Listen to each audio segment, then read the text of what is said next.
WrestleBuddy Podcast. All about wrestling.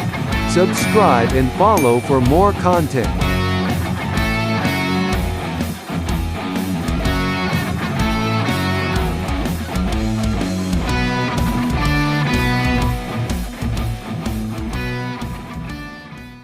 Hello, everybody. Welcome to WrestleBuddy. We are with you today with the weekly recap of the shows, the best of. Today, I'm joined with Zane, aka the little shit. How you doing today, bud? Yeah, I'm doing fine. Thanks for that lovely introduction. Quite a full week, wasn't it, Jimmy, in wrestling? It was a pretty decent week. So we're just going to get right into it. We're going to start off with Monday Night Raw. It was another good show. They're on a roll, I feel like, lately. The last 3-4 weeks, I think, they've kind of been catching some steam. They're really focusing on Big E as the new champion. Yeah, I feel like this is really a kind of a consequence or a drawback, like a result of AEW beating them in the demo 2 weeks in a row. So kind of a shock to the system that we need to put on some good product or we need to change the content of the show. But yeah, I'm really glad that Big E is the champion and they have competition in the form of NFL right now as well, Monday Night Football. So they really have to bring out the big guns. Yeah, I mentioned that as I'm happy that Monday Night Football is on, and I wish it was on year round because as soon as Monday Night Football came on, Monday Night Raw has been killing it. But interesting thing with you mentioned they lost the demo that 1 week to Dynamite, and it made them answer back. 2 weeks, and was it 2? Okay, well, I feel like that's made them answer back. And for all the people who have been waiting for this quote unquote war, both sides of the battle. Yeah. Here. Yeah. Plus, here's the thing: like I wasn't around at the time. Night wars were going, but like you, Jimmy, you might have 30-40 years old at the time, but this is my first time experiencing such a huge war between two major wrestling companies going at it. So it's really interesting to see where it goes from here. Yeah, I think I like them both being on different nights. I think that's beneficial because there doesn't have to be a casualty of this war. It can just be a never-ending who can better the other person, instead of it just being, okay, I need to put them out of business. But to get back on track with the Raw, and before they're really focusing on Big E as the champion and trying to push him as their top guy. And he was able to beat Bobby Lashley in the cage match in the main event. I thought it was a fantastic cage match. It was out of nowhere. It's more of that, again, quote unquote, what's it called? Hot shot booking, if you will. But I love the match and I'm not mad at it. What do you think about it? Yeah, I actually really like that you're trying to be one of the young ones saying these cool terms, hot shot booking. But yeah, I really enjoyed the fact that they had a cage match on TV, and it had a finish. I was kind of expecting halfway through that another team which just rekindled or which they just got back together, which we'll get to in a bit, would interfere and that might affect the match. But I really like the fact that they're pushing Big E finally. Like he's their top singles guy at the moment. And you have a lot of potential in him to take him through Mania and even main event WrestleMania, possibly. But that might not happen because of the fact that Roman Reigns is currently the champion and needs a hot thing over on SmackDown at the moment. But still, like there's a plethora of opponents Big E can have right now. And they'll all be fresh feuds. Like we haven't seen Big E and AJ Styles go at it in a long time. We haven't seen Big E with Randy Orton. We haven't seen Big E with Riddle. So these are all entertaining feuds that I'm all ready to see. Yeah, I think that's the best thing about Big E being champion is that literally anyone he goes into a program with is going to be fresh.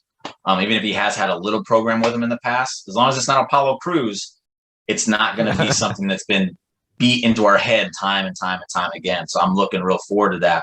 But you mentioned about the faction that came back together earlier in the night, which came about during the first match that Big E and Bobby Lashley had. That ended up in a a disqualification when the Hurt Business, Shelton Benjamin and Cedric Alexander, decided to rejoin their friend Bobby in MVP's presence, and they made their affiliation known during that match. It led to a brawl between New Day and the Hurt Business. So the Hurt Business is back, something that everyone's been waiting for. What do you think about it? Yeah, I'm actually really glad that the Hurt Business is back, because this was one of the most dominant factions during the pandemic era, and people were like so pumped for a possible Bloodline versus the Hurt Business match, or a Bloodline versus the New Day match, and now there are all these possibilities with faction warfare that we have been so much not like. I'm not going to speak for the entire WWE fan base, but a certain majority of people were ready to see such factions go at it. And with Survivor Series just around the corner, we might possibly see a big proper main event in the form of the Hurt Business or even the New Day versus the Bloodline. And yeah, people have been calling for the Hurt Business to join back together, and we finally have it. We finally have Cedric Alexander. We finally have Shelton Benjamin and Bobby Lashley back together with MVP. And we really saw Cedric prosper under the wing of the Hurt Business, and we can really see Cedric being pushed to that next level where he can then go on to the upper mid card scene, like challenging Damian Priest or aiming for the US title at the moment. Yeah. I'm really hopeful for Cedric Alexander, because I think they jumped the gun on him a little bit last time when they gave him that cocky attitude to go with the Hurt Business. It's like, it didn't really, to me, it didn't make sense, because he literally just joined them. He was starting to get a little bit of success. It would have been nice for him to kind of ride the momentum a little bit before that cockiness started to come up. So hopefully that's not an issue this time, and we get a lengthy run with the Hurt Business. Because one of the things I think WWE has mastered over the years is their 3-man teams, getting the 6-man tag matches. I can't think of one in recent memory that was bad.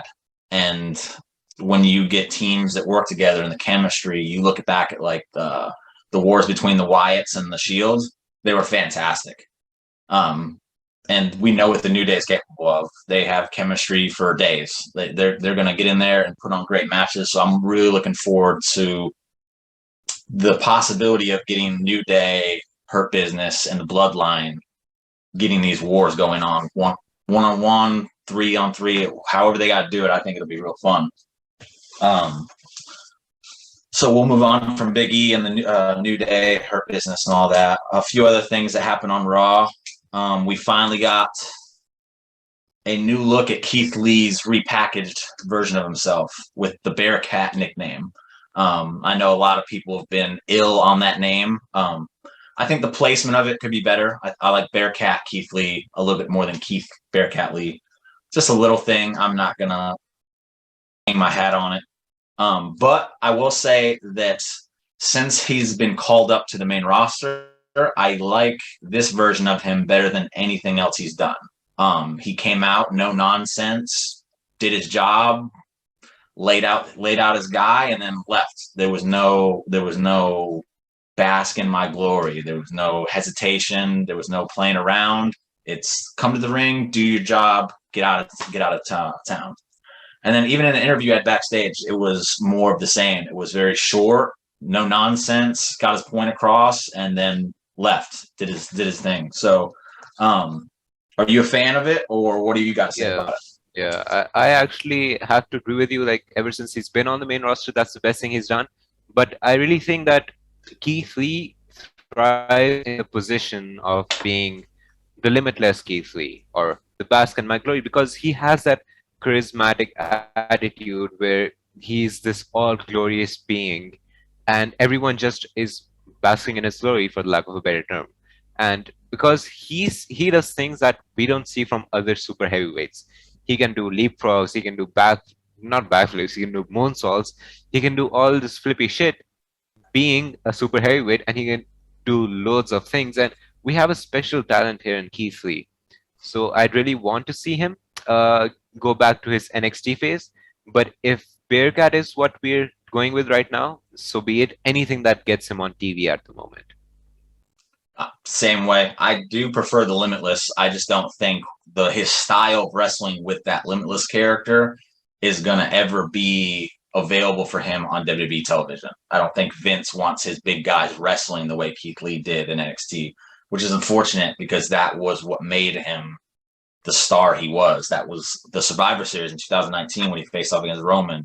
That's what really connected the people. They're like, yo, this man has it. But again, with you, anything that gets him back on TV, I'm all for. And as long as the presentation and he's booked correctly, I'm not going to be mad. Some crazy little nickname, Bearcat. It doesn't hurt my feelings. And hopefully it leads to better things for him instead of just throwing him in main event matches just because we know how talented he is. Because that's not going to get him over. There has to be something with it.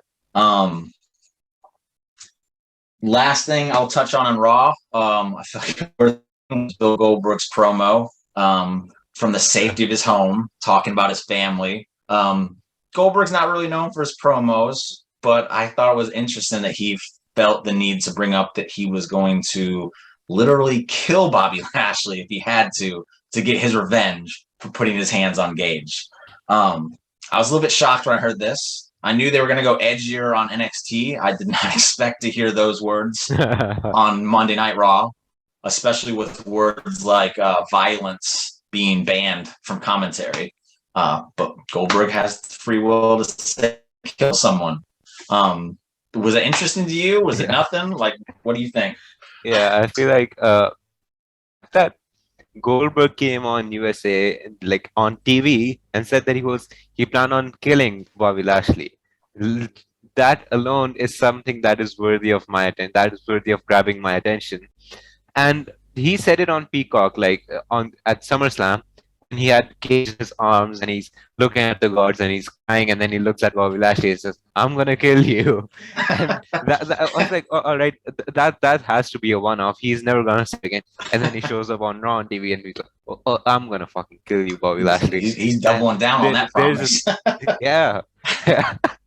he really wants to kill Bobby Lashley. But jokes aside, I don't think we needed to see this match, but I'm glad that a title isn't involved in a Goldberg match for once, because within his past few matches, the majority of those matches have been about the WWE Championship or the WWE Universal Championship. So I'm glad that he is on the show, but he is a separate attraction in and of itself, away from the title where we want him.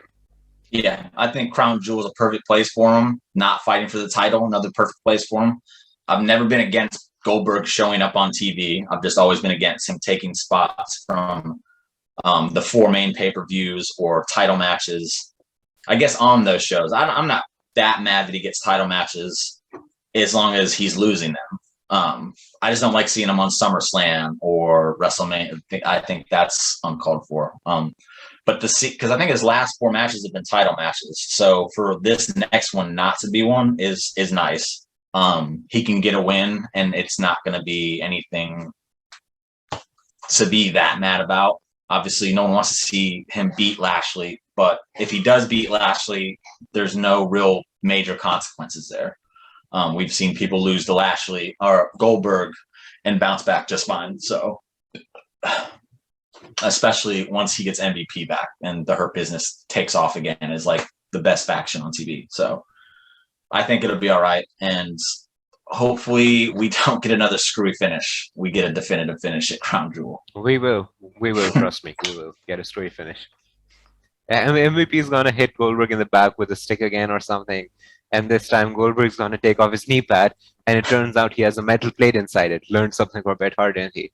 And then he's going to just squash Bobby Lashley or something like that. There's going to be a screwy finish. All right, well, we'll move on from Raw, and we'll do a quick recap of NXT. Anyone who's been watching NXT knows that there's a lot going on, just nonstop. But at the same time, as a lot going on, nothing really is happening. They're just debuting a bunch of guys, getting you familiar with them. But really, there's not a lot that you can focus on. One of the things I thought was interesting, I'll get this out of the way quick, is I was a fan of the Joe Gacy character. And then last week when they were mentioning he was canceled because people were not a fan of the character, I was a little bit bummed So I was like, that's an interesting character. And out of all the new characters, he's one of very few that I liked. So for him to be on the show this week saying, I'm not canceled, I'm here to help you. I like that. I look forward to seeing more Joe Gacy. We also got a little bit more of Braun Breaker. He's the big name. I don't think anybody is questioning his future status. We know he's going to be a star. He has the look. His genes. Like, yeah, he talks like Scott Steiner. If you close your eyes when he was speaking, I was like, if you close your eyes, you're hearing Big Papa Pump. It's fantastic because we all need some Big Papa Pump in our life. But he has the look, he has the wrestling ability. Obviously, he has the genes, as you pointed out. Promo, he nailed it with his promo. It was a little video package, little edgy with it, but he's made it known he's challenging Tommaso Ciampa. He's not gonna wait too long for that belt. I think we all saw it coming, but I don't think anybody's gonna be mad when Braun Breaker does what we all know he's gonna do. He's gonna take that title from Ciampa. Do you have any doubts on that? Do you have anything to add to Braun Breaker? I agree with you. I agree that he's going to take the title of Tommaso Ciampa. I just really like the fact that he said the S word, just dropped the S word like it's nothing. And then he had this really killer of a line. He goes, "Well, if you want a friend, then why don't you have a dog?" Yeah, go get a dog. I love it. Yeah. So, Braun Breaker, I absolutely love Braun Breaker, and if it had to come down to Tommaso Ciampa losing the title, I don't have an issue with that. It's Braun Breaker. It's because some way down the line, Samoa Joe's gonna come back, and then there's gonna be a triple threat. And here's what's gonna happen: he's gonna say, "See, they say all men are created equal, but you look at me and look at Samoa Joe, and you see that statement is not true." And I'm not gonna say the whole promo right now, but it's basically the Steiner math. And I really, everyone has been asking for him to say that, deliver that promo, and so am I. Like he does have a 141 and 2/3 chance of saying that, delivering that promo sometime. I can't wait for him and Samoa Joe to have a face-off because, I'm gonna pop hard when we get some kind of math thrown into a promo between the two. It's gonna be fantastic. But I think the promo really helps solidify that the pushing Braun Breaker to the moon is the right choice, and they can do it right now because he may be a little green overall, but there's really no big holes in his game. He could be fast tracked to the main roster as far as I'm concerned with what I've seen so far because he just has the look.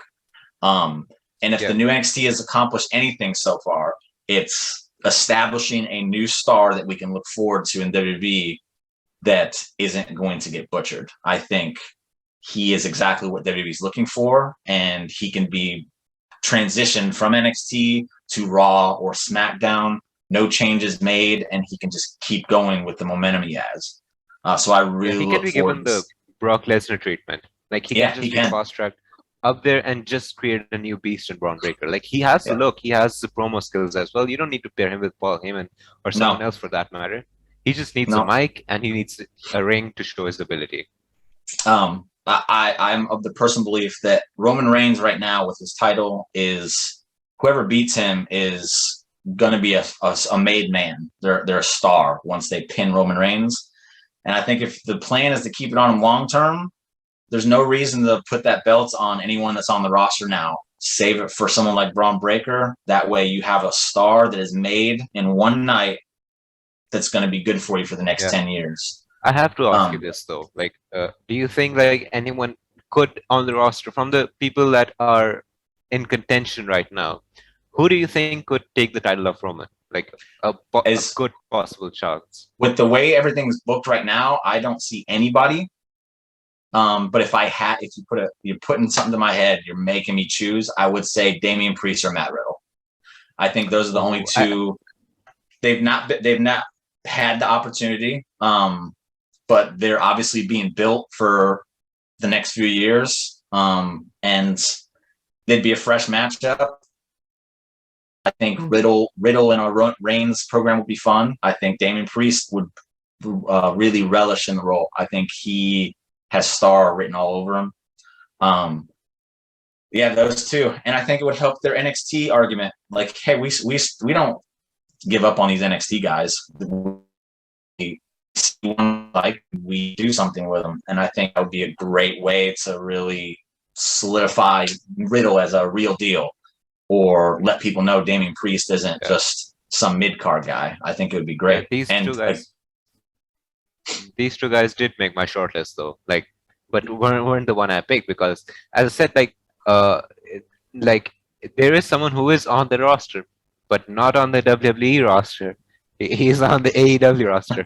And I'm stopping you right now. Right. The only other third name that should be being said right now is Braun Breaker. okay, it's Braun Breaker. I'll just shut up. But outside of that, again, a lot happens on NXT, but not a lot that's newsworthy because it's just they're coming at you 100 miles an hour. Mandy Rose has been repackaged on NXT, and I feel like they've done a good job of kind of distancing her from what she was on the main roster. She's got Gigi Dolan and JC Jane at her side. So she now has presence on the show. They feature her a lot, and she ended this last week's show with Raquel's title held above her head after Raquel beat Frankie Monet. Boo.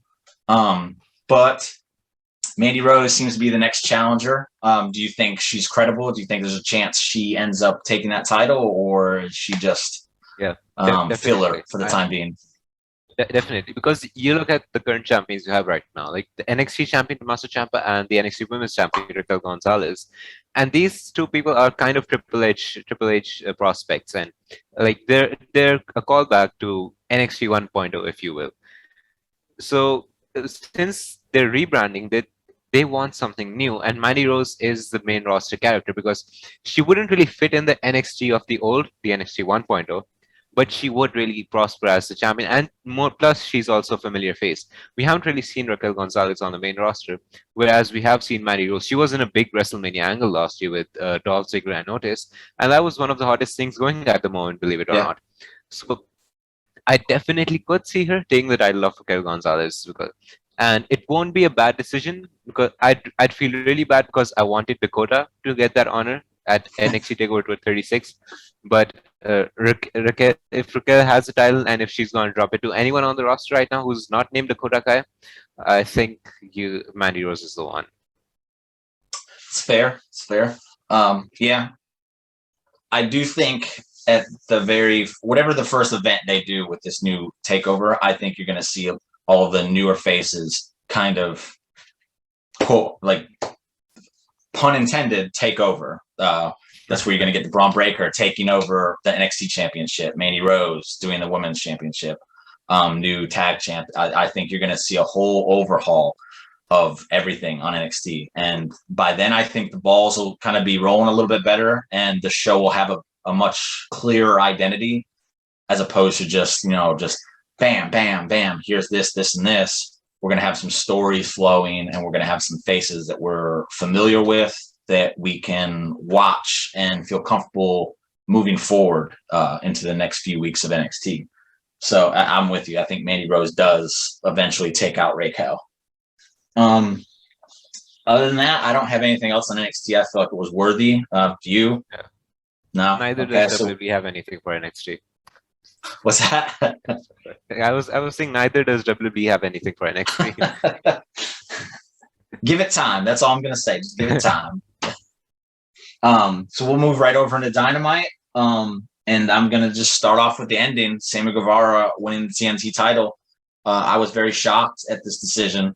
I think Miro has been one of the top two things in Dynamite on AEW in general since he's got that belt. I think he's been a monster. I think he's delivered in every match. And it just kind of baffled me to see him lose it in a match that wasn't hyped up that much, and also to a smaller opponent that didn't really have enough screwiness at the end to make me okay with the fact that the much smaller Sammy Guevara beat Miro. What was your thoughts on the match? I do have to agree with you. It came out of nowhere. And although I'm a really big fan of Sammy, I really do wanted to see him win a championship of some sort. But this needed to be promoted something big because Miro had arguably the best run as TNT champion, and he had been running through all his opponents. Although, like, if he had to drop the title, why not drop it to Eddie Kingston last week on AEW Grand Slam, and like in an all-out rematch? But like, they could have promoted this much because, as MJF pointed out, these were the four pillars of Yeah. AEW, and you have Sammy just make it, just have it happen at Full Gear, or have it happen at a bigger show like AEW Grand Slam last week. Why do it at a random Dynamite? Like, I understand, like, you have the shocker aspect, but the thing is that Miro has been so predicted, and now he loses to Sammy, who hasn't been built as much in the No. past few weeks. No. Because if the match were set for Full Gear, you had a few weeks, you had, I said, 6-7 weeks to build him up, Yeah. and then he can beat Miro, and then he would look credible. But now, where does Miro go after this? He had all his purposes kind of lost because his whole gimmick was around the championship. Like, he was God's favorite champion, and I think this happened a bit too fast. If I were in charge, which I'm not, sadly, I would have delayed it until Full Gear, and I had Sammy take the title off then. I have no issues with Sammy winning the championship. It's just that the timing was a bit off. Yeah, I'm with you 100%. Nothing against Sammy. I think he's fantastic. But I guess my biggest issue with him beating Miro is on TV, I can't tell you anybody he's beat outside of Shawn Spears. I know someone said something about there was another person. I can't remember who it was though. But as far as being on TV, he doesn't get victories. He's always in good matches, but he loses those matches. And I know there's people out there, watch Dark, watch Elevation, you'll see, and a good percentage of the audience is not watching those shows. So they know who Sammy Guevara is as Jericho's little sidekick, but they don't know that he's been racking up wins. And then if you look at their ranking system, he's not anywhere in the top 5. So there was no real evidence for the fans that just watched Dynamite and Rampage to be like, oh yeah, he deserves a shot at this title. He's a credible opponent. It didn't come across that way. It came across as, you beat up my friend. Now I want to challenge you because I think I can beat you. And at the very least, it should have got like 2 weeks build. Just announce it for Dynamite, but announce it like next week's Dynamite. Give it some time to marinate. Put Sammy Guevara in a match and have him wow people.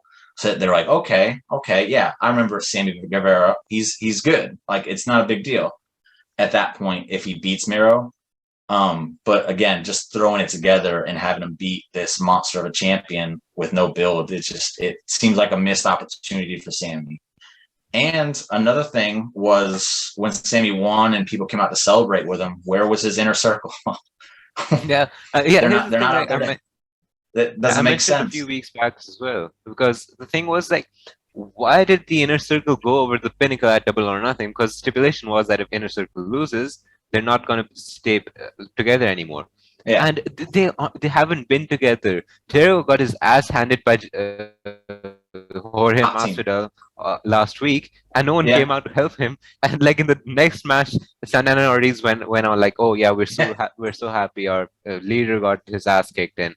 Yeah, there was no factor like we don't. If someone started watching Dynamite off AW after Double or Nothing, they wouldn't know that inner circle is a thing.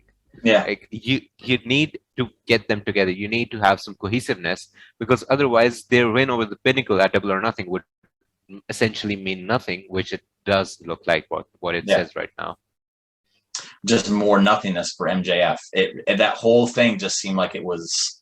I know that's not the case, but it seems like it was a devised plan to take some heat away from MJF, because that's exactly what happened. Again, I know that's not the case. Nobody crucify me for that.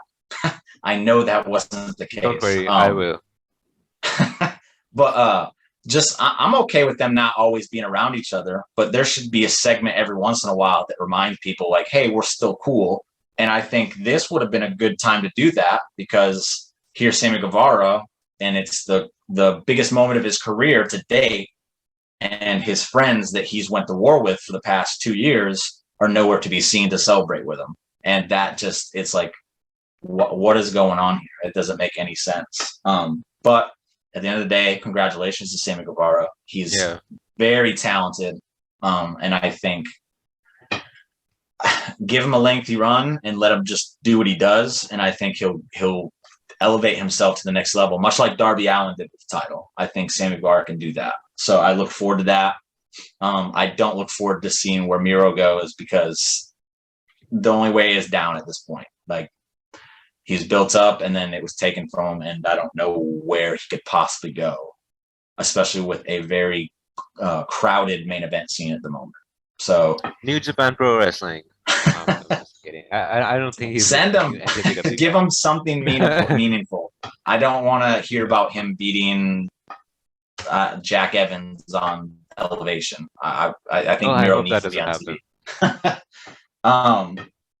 Let's see what else we had on Dynamite. Oh, and I think the surprise of Dynamite being the biggest thing outside of Sammy winning was the promo that Arn Anderson cut on Cody Rhodes, where, much like Goldberg, Arn Anderson admitted to having the willingness to kill someone if they tried to carjack him.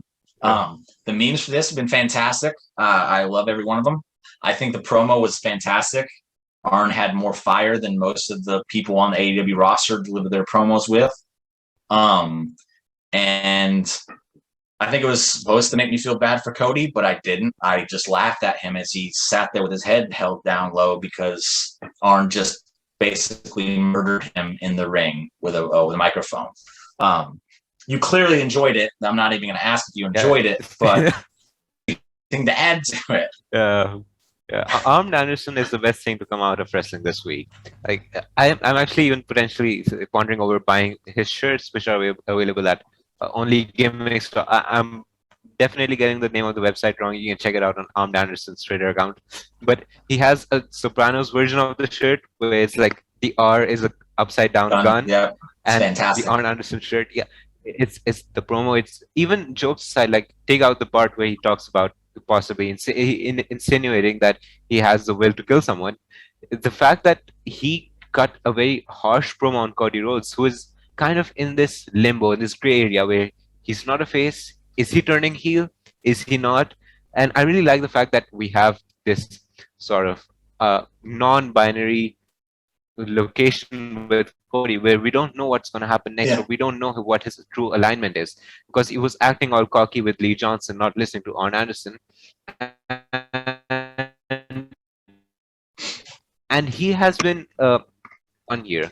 If you notice, he has been really cocky, and he has put this over the top character, which he defines as someone who is the face of the company and who needs to be there to save AEW in some sense. Yeah. And I'm just wondering that what if all this was a build to a sort of this kind of a heel, which isn't aware that they are a heel. Like, if it's a work, Cody's a fucking genius. If it's not, Cody's a fucking dumbass. So yeah, these are the two options we have right now. I think the best thing about the promo is that it made people interested in what's happening with Cody, because I don't think anybody cared. They were getting tired of Cody showing up, doing what he does, disappearing, showing up, disappearing, just constantly. You never have time to really get invested in what he's doing. He has a character, but like, what is the motive of his character? Why is he there? Other than to be a vice president of the company, like, what is his real reasoning for being there? He's your old son, Jimmy. Don't you understand? He's the face of AEW. He's our savior. Nope. Doesn't work for me. So this promo that Arn cut, which, again, masterful. It was brilliant. I feel like it really helped Cody.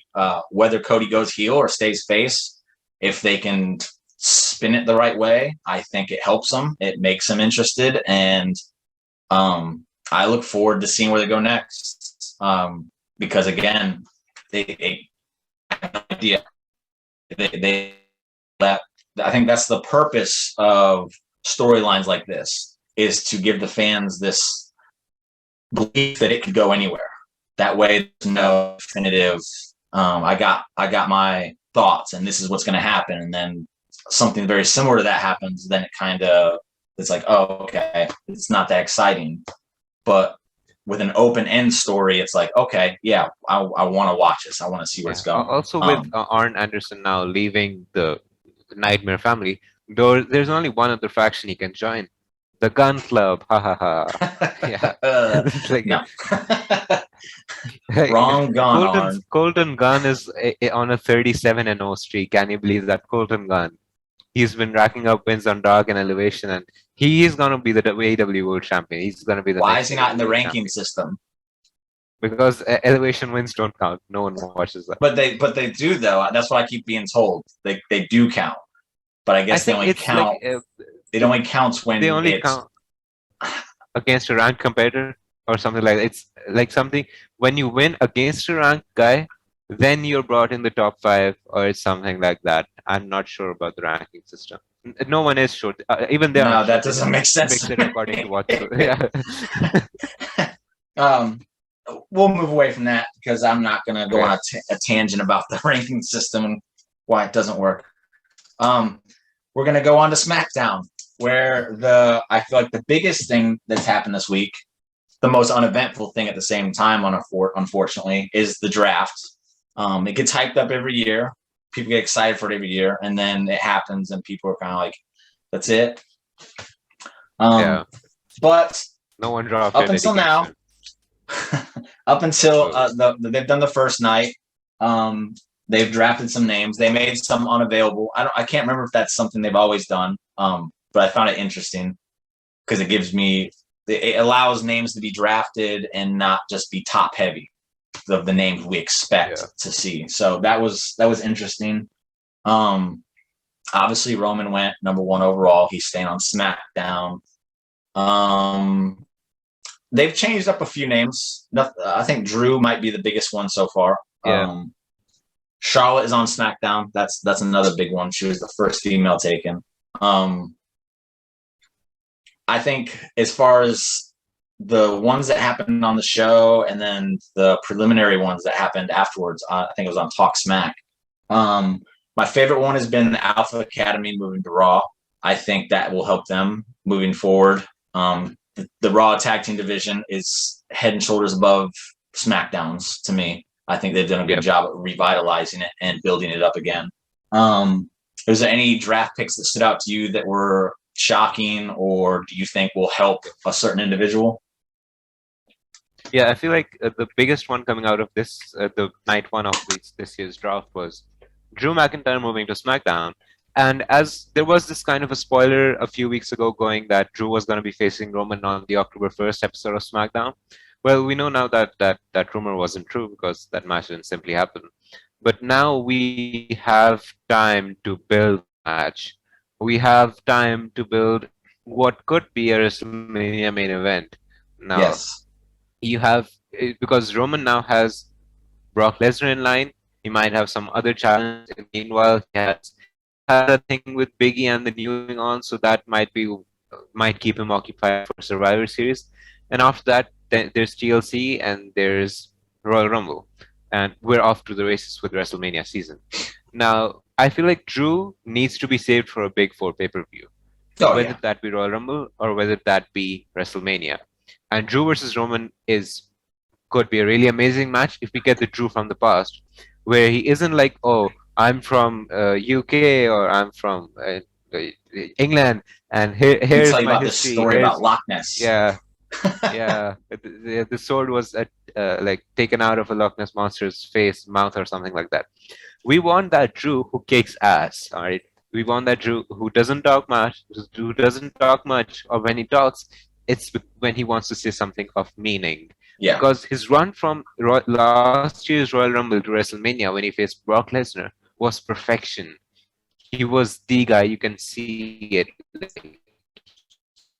He was the next star.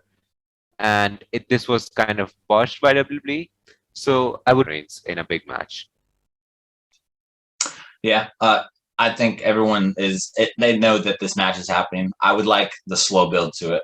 That's why when I saw the rumor that the match was happening, I was mad because we saw the match at last year's Survivor Series. There's no need to give us another tease for it. We know who the two biggest guys in the company are. They're on the same show now. We know they're going to face off. Don't spoil it with a throwaway match on SmackDown. Build it up properly and get the fans behind Drew again. So I feel like he's lost some of them when he got a little stale. I don't think the sword does him any favors either, but that's for another time. I would really like to see the build for it start at Royal Rumble. However they want to do it, get it done. But I want to see that's when the story starts. They could plant seeds prior.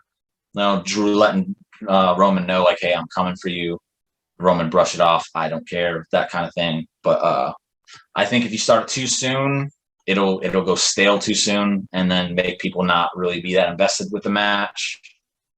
It would be a great WrestleMania main event because it's two stars that are in the company full time, which fans want to see. They don't want to see part-timers come in there taking WrestleMania main events. So I think it's the match to make. If you're not going to do Roman and Drew, Roman and Seth, Roman and Drew, it's the WrestleMania match that you can do. So I'm that's where I would like to see it go, especially if we're not going to get The Rock at WrestleMania. Yeah. See other draft picks.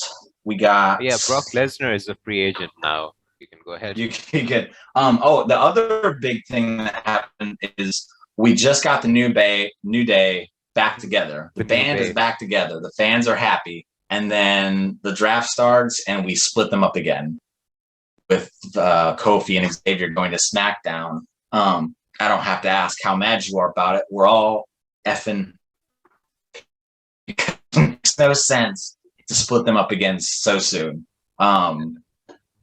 Do you agree? Or I feel like WWE knows that they're gonna somehow mess it up if the rest of the New Day and Big E's on the same run, because they have this urge to have him in a tag team, and they're being self-aware. They're like, all right, if these three are on the same run, we don't have the mental capacity to book them as a team and separate entities at the same time. So here's what we're gonna do to save ourselves the focus on the rest of New Day, Kofi and Woods as their own single tag team, because they simply don't have the ability to book them together as two different acts, yet being friends at the same time.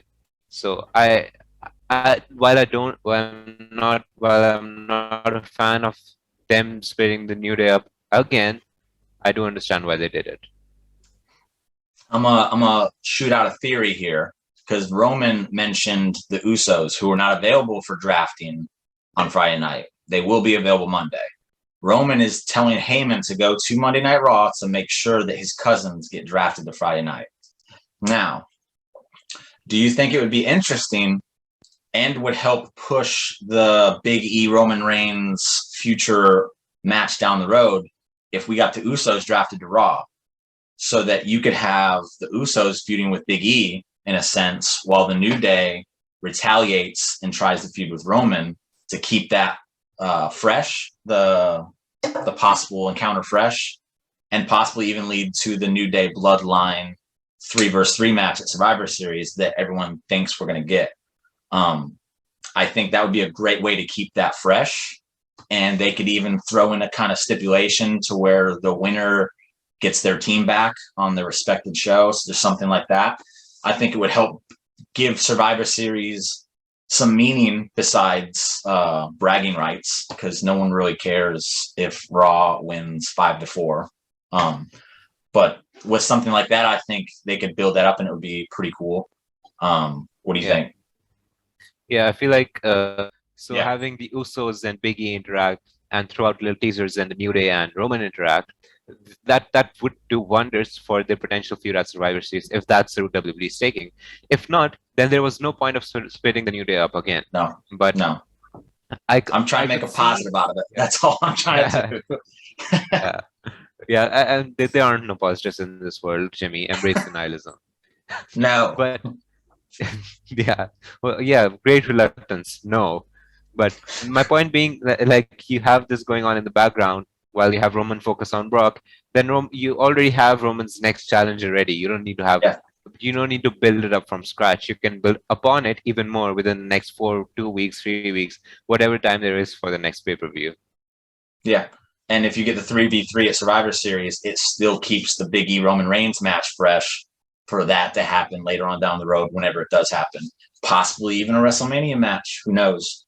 I think it's a great way to keep feuds going. And they've done a really brilliant job with Roman Reigns. And I think it would be I'm trying to keep a positive outlook on why they would split these guys up.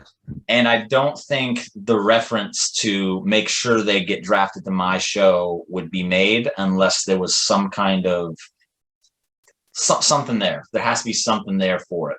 And that's just kind of like my fantasy booking mind running wild. Yeah, imagine if Roman drops the dial to Brock Lesnar and everything goes in the can.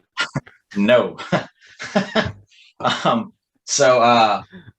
With the draft happening through SmackDown, we didn't get a whole lot. We got a few matches. It ended with a Sasha Banks Bianca Belair WrestleMania rematch, which was fantastic.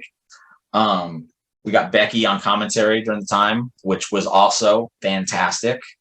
I think the ending of SmackDown made the rest of the uneventful night. I'm not mad that I sat through it if that's what I got at the end. Yeah. What did you think about the match? Yeah, I feel like the match is pretty good. I really enjoyed Becky on commentary, and she that one spot where she just goes, "I know how triple threat works, Michael." Yeah, I've been in triple threat before, Michael. Yeah. That was entertaining to say the least. And yes. I think we should also bring up the fixture we have for Crown Jewel now. The triple threat match. We have Bianca Belair versus Sasha Banks versus Becky Lynch, which is an amazing match, and the card for Crown Jewel is looking like it could be WrestleMania because these are all canonical ongoing storylines. Oh yeah. And this is a star-studded show. Like this could very easily be the card for WrestleMania 38 if they wanted to do it.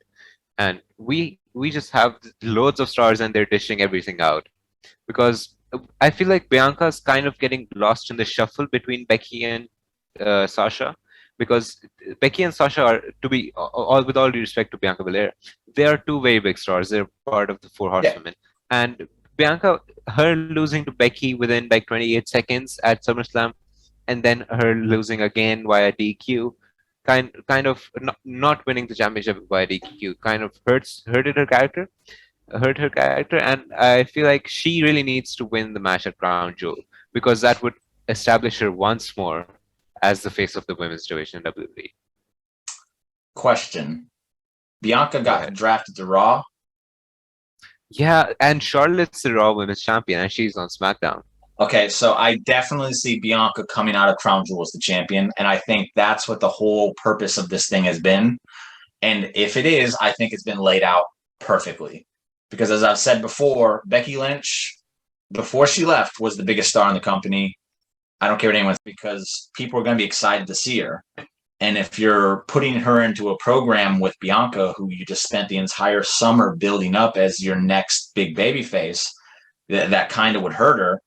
And the way to go about that without undoing all the work they've done, I feel like is to go the route they've done.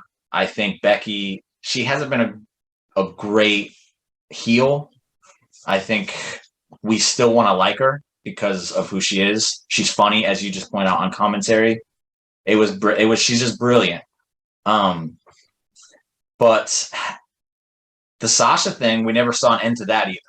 That was supposed to happen at SummerSlam. So when it doesn't happen and Sasha shows back up, to me that makes sense. And you have Sasha playing the heel, you have Becky playing the heel, and they have history.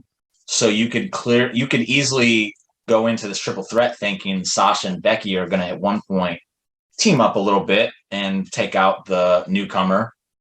She's bigger, she's faster, she's stronger. And with Bianca coming out on top of this match, I think it makes her bigger than she was prior to losing to Becky. And if that's the case, is what happens, I think everyone can go back and look at that 26-second squash match and be like, okay, it wasn't that big of a deal because in the end of this program, Bianca is better off than she was going into it. And that's what you want to do with these kind of programs. That's how you want to use stars like Becky Lynch. And with Charlotte coming to SmackDown with the Raw title, obviously one of those titles has to go to Raw. Bianca's already on Raw. That I think the footprint's already there. That's what I expect to happen, and I won't be mad. I think it'd be great. Yeah.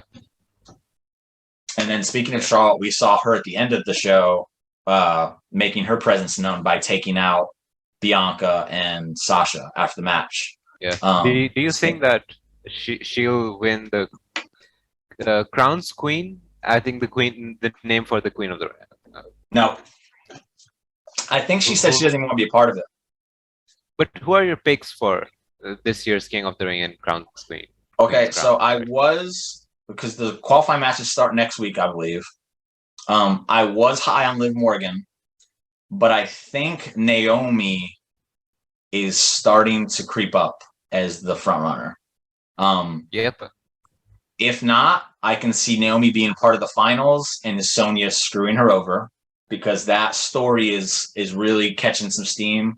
To incorporate it in the draft, I think was kind of a big deal. It lets the fans know, like, hey, this is a storyline we're invested in. And I think it would be me as a star again, let people know, like, hey, she's still very capable in the ring. This is what she can do. And it would help if she's facing a heel in the finals, it would help them get over as a heel because they won. They beat a fan favorite because they got cheated. So I'm leaning more towards Naomi at this point over Liv. Unfortunately, she's getting the back burner again, which sucks for her. But if Liv was to somehow come on top, I wouldn't be mad at that either. Yeah, I have the same feelings. I feel like Naomi is gonna make it far down the tournament, and I actually feel like she's gonna get screwed by Sonya. But I feel like they are gonna make something out of it because either Naomi's winning the tournament or she's gonna be Sonya's first feud back if or when she returns to wrestling. Because I do feel like Sonya's return is imminent, unless she's really done with wrestling, and I wouldn't want to speculate in that case.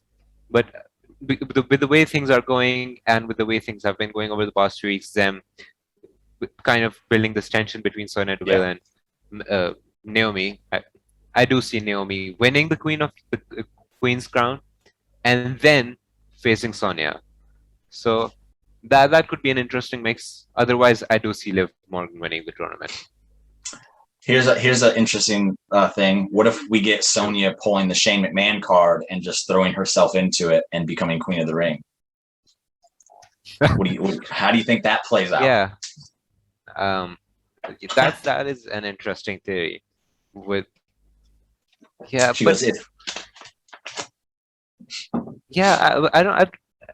haven't thought of it before. I have to give you that because that's something that seems very WWE thing to do. Yeah. And that's gonna happen at the last moment. So, yeah, I actually can see that now that I think about it. Here's how I see it playing out. Naomi wins. She's celebrating. Sony comes out and says, not so fast. There is one last entrant in this tournament, and you have to face her now. It's me. Eddie and then Kingston. Sony goes out. She takes out a Naomi who has already had 2 matches. She's out of it, and Sony picks up a very easy win. It builds sympathy for Naomi, gives you cheap heat on Sonya, and there's a story that's already unfolding, but now you have a story that is really blossoming into something bigger. I think there's possibilities there to make this very interesting. I hope they do something and not just have a tournament, name a queen, and then never mention it again. I hope that's not the route we go here. Yeah, that's an interesting theory. So to wrap it up, we will go to Rampage. But it was a fantastic match. I'm not going to be mad anytime I get to see Bryan Danielson in the ring. He's going to put on a fantastic. Then we saw the hair versus hair match.